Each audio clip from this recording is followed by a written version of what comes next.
नमस्कार। नमस्ते। क्या शुभ नाम आपका? Tony Manoj Kumar sir. नहीं नहीं, टोनी नाम है या मनोज कुमार नाम है? सर मेरा पहला नाम टोनी है सर, टोनी तो मनोज आप सर। टोनी गारू है? Yes sir. ये आपने लोगों के यहाँ सिखाया कि नहीं सिखाया झांसी में कि गारू क्या होता है? सिखाते हैं सर। आज इस मौके में आपको बताना चाहता हूँ, आज राष्ट्रीय तेलुगु भाषा दिवस है सर। इसकी दौर पर आपको तेलुगु में बोलना चाहता हूँ। जरूर बोलिए, मुझे अच्छा लगेगा। गौरवनीय प्रधानमंत्री गारू नमस्कारम सर। नमस्कारम। नमस्कारम।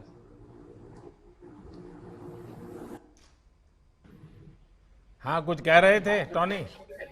सर हाँ जी सर। सर आपको सर तेलुगु में बोल सकता हूँ सर? हाँ बोलिए बोलिए। సార్ మీ యొక్క కార్యక్రమాలు కానీ మీరు చేసిన కృషి సంక్షేమ పథకాలు కానీ మొత్తం దేశం మొత్తానికి ఎంతో శుభకరంగా ఆశీర్వాదకరంగా ఉన్నాయి సార్। దాని కొరకు మీకు ధన్యవాదాలు తెలియజేస్తున్నాం సార్। देखिए मुझे समझ आ गया। देखिए मैं आशीर्वाद देने वालों में से नहीं हूं, मैं तो आपका साथी हूं और हम सब ने मिलकर के प्रकृति के आशीर्वाद लेने हैं, परमात्मा के आशीर्वाद लेने हैं और जो लक्ष्य तय किए हैं उसको पार करना है। अच्छा टोनी, आप बताइए, आप अपनी पढ़ाई के अलावा भी आंध्र प्रदेश की कृषि और ग्रामीण जीवन से जुड़ी प्रैक्टिस को, वहाँ के अलग अलग तरीके हैं, जैसे आपके यहाँ इमली बहुत है, आपके यहाँ हल्दी बहुत है, इन चीज़ों से इनको परिचित करा रहे हैं क्या? इन सब आपके साथी पूछते हैं क्या आपको? जी जरूर। जी हमारे आंध्र प्रदेश में बहुत से धान एवं आम, इसके साथ साथ इमली, तंबाकू और हल्दी का भी बहुत ज्यादा पैदावार होता है सर। इसको मेरे दोस्तों, मेरे साथियों के साथ बहुत शेयर करते हैं और चर्चा भी करते हैं। और मेरा सौभाग्य ये है कि इस केंद्रीय कृषि विश्वविद्यालय में 22 राज्यों का छात्र है सर। उन सब लोगों को मिलके उनके साथ चर्चा करने से मुझे बहुत अच्छा मौका मिला है सर। इसके लिए मैं बहुत इस यूनिवर्सिटी को बहुत धन्यवाद बताना चाहता हूं सर। और इसके साथ झांसी के क्षेत्र के अनुकूल, हम यहाँ इस झांसी के क्षेत्र के अनुकूल चने के संरक्षित खेती यानी कंजर्वेशन एग्रीकल्चर पे काम किए हैं सर हमारे मास्टर्स डिग्री में। इसमें 3 सिद्धांत होता है सर। पहला है कम से कम जुताई करना खेती में, और दूसरी है फसलों का चक्कर फॉलो करना, और तीसरी है हमारी जो फसल का अवशेष है वो खेती पे इसे रहने देना या कि बिछा देना। इससे यह होता है कि मृदा के सेहत के साथ साथ मोस्टली प्रोडक्शन एंड प्रोडक्टिविटी पे बहुत इफेक्ट पड़ा है सर। ये तो हमने हमारा मास्टर्स के थीसिस से भी ये इफेक्ट निकला है सर इससे। टोनी, आपको मालूम है ऑस्ट्रेलिया की एक यूनिवर्सिटी के साथ हम लोग 2 क्षेत्रों में रिसर्च का काम कर रहे हैं, एक चना और दूसरा बनाना। दोनों में काफ़ी अच्छा, मैं पिछली बार जब ऑस्ट्रेलिया गया था तो सारे प्रोजेक्ट को देखने गया था।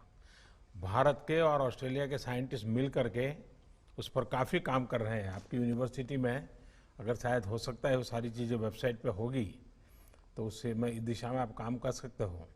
देखिए, फर्टिलाइज़र का उपयोग कम हो, मुझे लगता है इसके लिए भी बहुत बड़ी जागरूकता फैलाना जरूरी है। और आप पढ़े लिखे नौजवान, जो कृषि जगत से जुड़े हुए नौजवान, ये जब ये बात समझाएंगे किसानों को, उनमें विश्वास पैदा करेंगे। और किसान का स्वभाव है वो कान से सुनी हुई बातों को बहुत कम मानता है। किसान आंख से देखी हुई चीजों पर विश्वास ज्यादा करता है। जब तक आप उसको सफलता दिखाते नहीं हो वो फॉलो नहीं करता है। तो उस दिशा में कुछ कर रहे हैं क्या आप? जरूर। नॉर्मली देश में किसानों बहुत ज्यादा यूरिया या कि कोई दूसरी फर्टिलाइजर का बहुत ज्यादा प्रयोग करता है। और इस दौरान से मतलब मोस्टली फर्टिलाइजर का नेगेटिव इफेक्ट्स या कि साइड इफेक्ट्स बहुत ज्यादा मिट्टी के सेहत, इसके साथ साथ मनुष्यों का स्वास्थ्य पर भी बहुत बड़ा दुष्प्रभाव दिखा रहा है।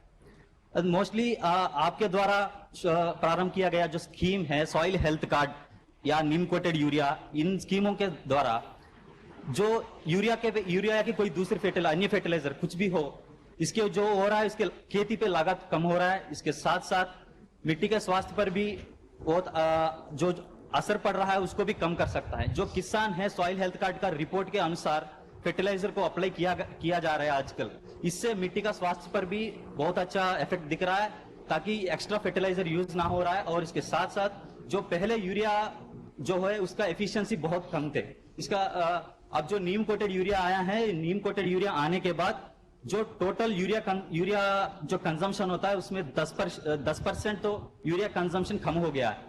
इस एरिया में जो सॉइल हेल्थ कार्ड जो बहुत अच्छा सक्सेसफुल स्कीम हुआ है, और इसके लिए हम बहुत खुश हैं सर। देखिए, मैं सभी एग्रीकल्चर से जुड़े लोगों से जरूर कहना चाहूँगा, और टोनी आप भी अपने साथियों को बता सकते हैं, ऑर्गेनिक फार्मिंग और ऑर्गेनिक एग्रीकल्चर प्रोडक्ट्स, ये दुनिया में उसकी बहुत मांग है, बहुत वैल्यू है। भारत के लोगों को ये चीजें हस्तगत है, मैंने हम सदियों से इसी के आदी थे, बीच में ही हम थोड़ी गाड़ी डिरेल हो गई है, हम बहुत तेजी से इसको अडॉप्ट कर सकते हैं। उसी प्रकार से आपने देखा होगा इन दिनों प्रयोग चल रहे हैं जीरो बजट फार्मिंग, बहुत आसानी से किसान इसको बढ़ाया जा सकता है। और मैं चाहूँगा कि जितनी बड़ी मात्रा में हमारा देश, हमारे किसान ऑर्गेनिक फार्मिंग पे जाएं और ऑर्गेनिक फार्म प्रोडक्ट्स को ग्लोबल मार्केट के लिए हम तैयार करें, बहुत बड़ा परिवर्तन मिलेगा। टोनी, मेरी आपको बहुत शुभकामनाएं हैं, आपको, आपके साथियों को सफलता मिले। धन्यवाद। धन्यवाद सर।